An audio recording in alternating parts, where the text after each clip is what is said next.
Dari 24 partai politik yang ikut dalam pemilu legislatif 2024 hingga 12 Januari, Komisi Independen Pemilihan atau KIP Kota Lok Sumawe Aceh baru menerima laporan dana awal kampanye atau DAK dari 23 partai, di mana setelah pelaporan awal DAK pada 28 Januari hingga 8 Februari, partai politik seperti dikatakan Ketua Divisi Teknis Penyelenggara KIP Kota Lok Sumawe, T. Marbawi pada 19 Januari, juga harus melakukan pelaporan dana sumbangan. Untuk sumbangan perseorangan maksimal yang bisa diterima adalah 2,5 miliar rupiah dan sumbangan kelompok maksimal 25 miliar rupiah. Berdasarkan laporan awal dan perbaikan dana kampanye sendiri, KIP Lok Sumawe mencatat Partai Keadilan Sejahtera menjadi partai dengan laporan DAK terbesar.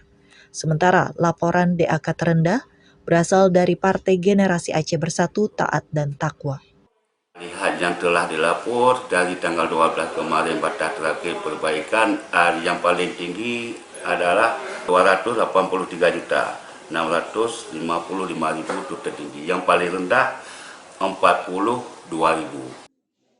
Lebih jauh, Marbawi meminta seluruh caleg tunduk pada partai politiknya masing-masing, sehingga pelaporan dapat dilakukan secara nyata meskipun jumlah besaran dana kampanye disesuaikan dengan kemampuan partai.